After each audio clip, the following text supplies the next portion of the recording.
Good morning, everybody. With this message, I'm rounding out the series called Epic Fails, where we've been looking into the lives of people in the Bible who have experienced huge setbacks. We've heard about Elijah and Naomi, Paul and Barnabas, and this surely could have been a much longer list. I don't have to think very hard before names like Sarah and Samson and Aaron and even King David come to mind. The Bible tells such a compelling story because it refuses to leave out the dark parts of its characters, the parts where even our heroes take a massive tumble. And why is this so important? Well, because every so often, we all take a massive tumble. But I think the critical thing to notice in all of these stories of epic failure is how God reacts to these folks in the aftermath. Elijah and Naomi and you and me, we're his beloved children. And where his kids are concerned, he refuses to let failure have the final word. Today, we're going to spend some time with Peter, the rock, the most prominent of Jesus' 12 apostles. Peter has some missteps along the way, but there's really one incident that we usually point to where his failure earns the word epic. It's the night before Jesus' crucifixion. The apostles have had their last meal together, and Jesus has been arrested in an olive grove by the religious authorities and taken to the high priest's residence to be interrogated. Peter follows along behind him to see what's to become of his rabbi and leader. He gains access into the courtyard where a servant of the high priest confronts him in John chapter 18. Let's pick it up in verse 17. The woman asked Peter, "You're not one of that man's disciples, are you?" "No," he said, "I'm not." Because it was cold, the household servants and the guards had made a charcoal fire. They stood around it warming themselves, and as Simon Peter was standing by the fire warming himself, they asked him again, "You're not one of his disciples, are you?" He denied it, saying, "No, I am not." But one of the household slaves of the high priest, a relative of the man whose ear Peter had cut off, asked, "Didn't I see you out there in the olive grove with Jesus?" Again, Peter denied it, and immediately a rooster crowed. Now that, my friends, is a fail. A thrice repeated, no confusion about this one, denial of not only following Jesus, but as Luke tells the story, Peter says, "Woman, I don't even know him." Ouch! But here's what I find so ironic about this. We all point to this incident as Peter's denial of Jesus, but I would suggest that Peter's been denying a huge part of who Jesus is all along. Let me explain. For Peter to be a true disciple of Jesus means that he's come to adopt the things that Jesus is passionate about, and he's willing to walk in his footsteps. True disciples would drink in all that their rabbi says and does, allowing themselves to be fully shaped by Jesus and striving to become like him as much as possible. For 3 years now, Jesus has been teaching his disciples some radically new ideas. He's been describing a new kingdom that he's been establishing, where you are blessed, where people persecute you, where there's new rules like you must love your neighbor as yourself, and anyone, including your enemy, qualifies as your neighbor. Oh, and then there's this. If you want to follow him, you need to deny yourself and pick up your cross. So it's safe to say that this kingdom of God that Jesus has come to set in place is very, very different than the kingdom many Jews were hoping for. They've been waiting for a long time for a Messiah who will defeat their enemies. Messiah is expected to do certain things, 3 of which are to overthrow the Romans who were in charge, get the Jews back their kingdom, and serve as their king. So let's look at which version of Messiah Peter seems to be following. Matthew 16 gives us a clue when it relates that sometime earlier, Jesus takes his apostles to a place called Caesarea Philippi and asks them, "Who do you say that I am?" Peter, called Simon at the time, nails this answer. Simon Peter answered, "You are the Messiah, the Son of the living God." Jesus replied, "You are blessed, Simon, son of John, because my Father in heaven has revealed this to you. You did not learn this from any human being. And now I say to you that you are Peter, which means rock, and upon this rock I will build my church, and all the powers of hell will not conquer it." Wow, that is a stellar moment for Peter. He's the first to identify that Jesus actually is the longed-for Messiah of Israel. But here's the rub. Does he actually grasp the kind of Messiah that Jesus is? Or is he following a Jesus of his own construction? Let's pick up the story 3 verses later and find out more. From then on, Jesus began to tell his disciples plainly that it was necessary for him to go to Jerusalem and that he would suffer many terrible things at the hands of the elders, the leading priests, and the teachers of the religious law. He would be killed, but on the third day he would be raised from the dead. But Peter took him aside and began to reprimand him for saying such things. "Heaven forbid, Lord," he said, "this will never happen to you." And Jesus turned to Peter and said, "Get away from me, Satan. You are a dangerous trap to me. You are seeing things merely from a human point of view and not from God's." Talk about a fall. 1 minute, Peter's a rock, and 3 verses later, he's a dangerous trap. While Jesus praises Peter's recognition, he's quick to point out that Peter also has, very deep within him, a thread of expectation for who Jesus is and what he'd like him to accomplish as Messiah and Son of God. And Jesus is really harsh in his corrective. He calls him Satan, which is pretty severe. But perhaps this points to both the degree and the danger of Peter's misunderstanding. I think that Peter believes he's faithfully following Jesus, but I wonder if he's really being honest with himself about what kind of Messiah Jesus truly is. Jesus tells his disciples plainly that he will need to suffer and die, but that isn't making sense to Peter. His Jesus achieves victory over the current rulers. He's not supposed to die. Jesus, though, clearly spells out what God has in mind. God's Messiah will usher in the kingdom of God through humility and self-emptying, through suffering and dying. In this kingdom, self-sacrifice is the rule, and love for one another is the norm. Wait a minute, Joanie, you might be saying. That's assuming a whole lot about Peter. You're right, but I'm only calling out in Peter what I see happening all the time in myself and other Christ followers. Here's a simple example of what I mean. We say we follow Jesus, but at the same time, we're arguing about our rights to wear or not wear a mask. What we should be doing out of love for one another is saying, if others are helped when I wear a mask, then I wear a mask, no question. It's simply how I show love for my neighbor. It's so easy to lose sight of the things that are more important to the Lord that we follow. And I don't even think that was all that different, even if you were actually walking right next to him. So let's go back to the night of Jesus' arrest. Some time has passed since Jesus harshly corrected Peter. Can we tell if Peter has adjusted his expectation, or if he's still in denial about the nature of his Messiah? The apostles are gathered for their last meal, and Judas has left the group to set in motion that chain of events which will lead to Jesus being arrested.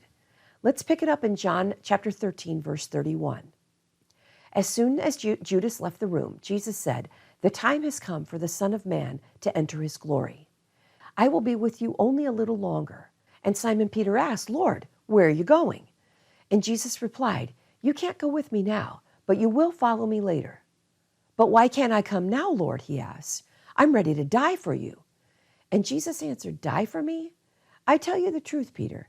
Before the rooster crows tomorrow morning, you will deny 3 times that you even know me."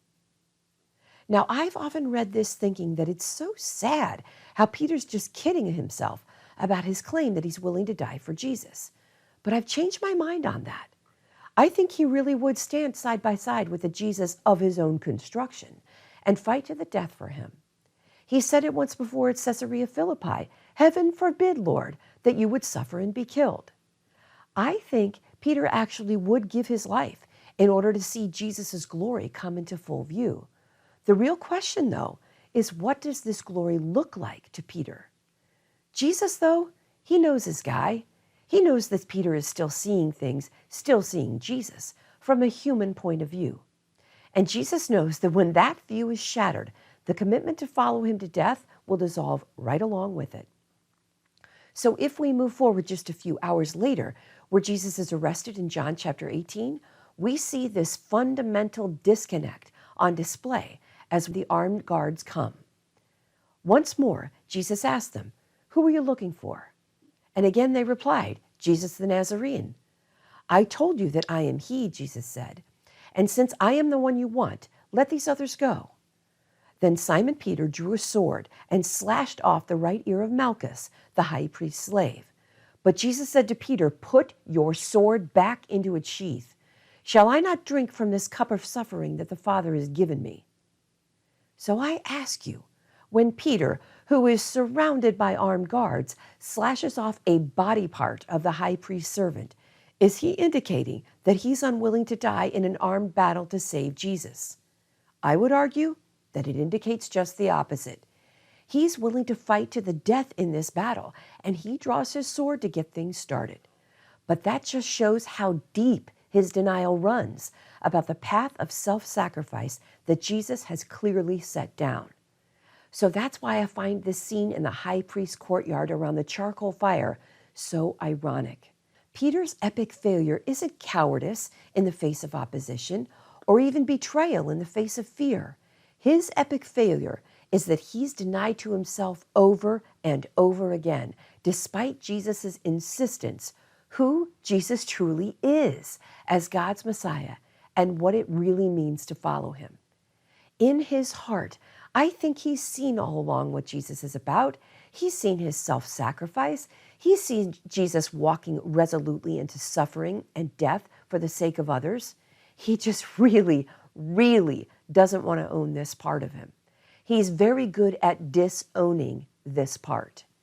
You're the Christ. You're the Son of the living God. You calm the wind and you walk on water. That's who I say you are. That's who I've dropped my fishing nets to follow. But don't we all do this? I absolutely do this. I participate to a huge degree in Peter's epic fail. Yes, I'll follow you, Jesus, if you're walking within the lane in which I'm comfortable, if you're conforming to the Jesus that I'm willing to follow. But once you challenge me to follow you in self-sacrifice, in humility, in risk, and in suffering, well, let me think a little more on that. I'm not so sure that's what I've signed up for. Now, I've been lucky enough to take 2 study tours to Israel. The first one was a gift from my husband for my 40th birthday. I know. And I was pretty concerned about keeping costs low. My mom actually had a pair of hiking boots that I borrowed so I could trek 11 miles a day across desert and hillside. I was grateful to save the money, but I discovered that hiking over 100 miles in someone else's boots was, well, let's just say, non-ideal. Lots of blisters. Better to find some other area in which to skimp. And so when I went back to Israel and Turkey for a more intense trip 2 years later, I had me a pair of first-class hiking boots, perfectly matched for my 2 feet. I loved those boots. The first few days of hiking to our teaching spots, they were glorious. And because I had been on a previous trip, I knew that at some point we were going to find ourselves at the shores of the Jordan River. And within the teaching, there was probably going to be a rushed entry into the water. I was ready for that, and as our guide built his teaching to a crescendo, I untied my boots and had them ready to slip off so that they would be safe and dry on the shore as we all made our way for the water. And that's just what happened. Our guide passionately beckoned us to model full commitment to following Jesus by rushing with him into the rapid, whirling waters of the Jordan. And dozens of other people ran in after him, boots and all. And I ran into the Jordan too, in my self-satisfaction and my bare feet. But then I looked around me. My booted companions were joyful. They were splashing with abandon, with delight, despite the miles that they would walk in wet, uncomfortable boots, despite the blisters and the raw skin that they knew they would endure. They leapt into the opportunity to experience on a deeper level what it means to follow Jesus in discomfort, in suffering, in sacrifice. One squishy step after another, they would come to better know Jesus. And I would know dry boots. I would know what it feels like to have Jesus say, "Joanie, why are you still seeing things merely from a human point of view and not from God's?" I would know the dark truth that though I claim to be his disciple, when the rubber truly meets the road, it's clear that there's a vast difference between who I really am and who I so wish that I was. I would still want and I would still choose lesser things that are not of Jesus. He wasn't even asking me to give all I have to the poor, just to be willing to share to a small degree in his suffering, to take part in a tiny way in his self-sacrifice. And I said no. I denied him in Israel, for crying out loud, knee deep in the Jordan River. And that, my friends, is what I would call an epic fail. I think that's what Peter is left with in the torturous days following Jesus' death and resurrection. I think that's why we find him back in his hometown of Galilee at the end of John's gospel, fishing, as he used to do in his life before Jesus. This is how he sees himself. He wants to be a disciple of the Good Shepherd, but in a critical moment, he's proven himself to be a miserable failure at that. So he concludes that he is what he's always been, just a guy who catches fish. But that's not who Jesus has ever known Peter to be, and his failure does not get the final word. After a fruitless night of fishing, Jesus shows up at the shoreline and reenacts the miraculous catch of fish that he used to introduce himself to Peter 3 years earlier. From God's point of view, it's a new day, a fresh start, a second chance. Let's pick it up in John 21 at verse 7. When Simon Peter heard that it was the Lord, he jumped into the water and headed to shore. The others stayed with the boat and pulled the loaded net to shore. When they got there, they found breakfast waiting for them, fish cooking over a charcoal fire and some bread. Oh, there's that charcoal fire again, reminding Peter of that warming of hands, that servant's challenge, his threefold denial. I can imagine what Peter's thinking as he approaches Jesus. If only I knew then what I know now, that real glory looks like love, and fighting looks like yielding, and victory looks like a cross. I denied all that until I witnessed how beautifully you made it all real. That's what makes you the Messiah, the Son of the living God. But I couldn't even profess that to a servant girl. So what kind of rock does that make me? John's text continues. After breakfast, Jesus asked Simon Peter, "Simon, son of John, do you love me more than these?" "Yes, Lord," Peter replied. "You know I love you." "Then feed my lambs," Jesus told him. Jesus repeated the question, "Simon, son of John, do you love me?" "Yes, Lord," Peter said. "You know I love you." "Then take care of my sheep," Jesus said. And a third time, Jesus asked him, "Simon, son of John, do you love me?" Peter was hurt that Jesus asked the question a third time, and he said, "Lord, you know everything. You know that I love you." Jesus said, "Then feed my sheep." Jesus asked Peter 3 times, "Do you love me?" Not who you thought I was, but who you've come to know as truly me once you've stopped denying. Jesus has recognized the fundamental shift in Peter, and he's gently leading Peter to trust in his own transformation. Epic failure has done its productive work. It has brought Peter low to a humble place from which he can fully and finally follow Jesus and partner with him to patiently shepherd a flock which is so desperately lost, just like he was. Epic failure has birthed within Peter the heart of a shepherd. And this second chance on the shores of the Sea of Galilee, Jesus gives him a new calling. Feed my lambs. Take care of my sheep. Put down your nets and become the shepherd that I know you to be. In a most precious gift, Jesus offered Peter a second chance and a second calling. Jesus offers me a second chance and a second calling. My epic failure occurred in the Jordan River on October 6th, 2008. For the next 9 days, I walked all over Israel and the cities of Paul's travels under the shame and the shadow of my choice to choose my own comfort first and my Lord second. My boots were intact, and my hypocrisy and failure were always before me. It's not that I didn't feel forgiven. I trust that God knew how truly sorry I was, and He forgave my failure. It's more that I doubted that I was capable of ever being who He needed me to be. He called me to teach, but how can I, in good conscience, ever teach what I've proved unwilling to put into practice? In Peter's terms, maybe I can fish, but I'm pretty sure I can never shepherd. On October 15th, as we were hiking somewhere between Iconium and Lystra in Turkey, we came upon a water trough fed by an artesian well. It's a place where sheep and other animals can get a drink. Our guide told the story found in Acts chapter 8 about how Philip encounters an Ethiopian eunuch and tells him about Jesus. And they come upon some water, possibly in a trough like what we were standing near. And the eunuch asks, "What's to keep me from being baptized?" I heard our guide speak those words, and in that moment, I heard the Lord asking me that same question. "Joanie, what's to keep you from jumping in?"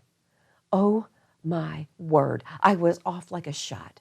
I wonder what our guide must have thought as he watched me bolt from the group and leap into the water trough. As for me, I couldn't believe that the Lord of the universe saw me in my shame and orchestrated a second chance, tailor-made for boots that had yet to get wet. I wanted nothing more in this world than to grab onto that chance with both hands, to surge into His mercy with both feet, and to feel His restoration work its way from the bottom of my wet boots, clear to the top of my head, and deep into my heart as well. Joanie, do you love me? You know that I do, Lord. Screw up that I am. I can work with that, Jesus says. You're my teacher. Go teach my sheep. To one degree or another, friends, we're all screw-ups. Don't you agree? We all fall and fail all the time, sometimes on an epic scale. What should give us hope when we hear about Elijah's burnout, Naomi's tragic losses, Paul's relationship rift, or Peter's denial is that when we fail epically, we're in really good company. God sees these failures as the opposite of the final word. They're the chance that He's been waiting for, that you and that I might just have come to the end of ourselves and will finally look to Him as we are laid low. I trust that as our countless fiascos unfold, He's already at work in the midst of them, binding wounds and speaking truth and calling us to become more and more the faithful followers that He has always known that we can be. So thanks for coming along on this short journey into the Bible text. I hope you've noticed something new in the landscape, or maybe even a fresh way to view territory that you've covered many times before. Whatever the case, it's good to have you along for the trip. You never know what we might discover as we crack open this fascinating text together.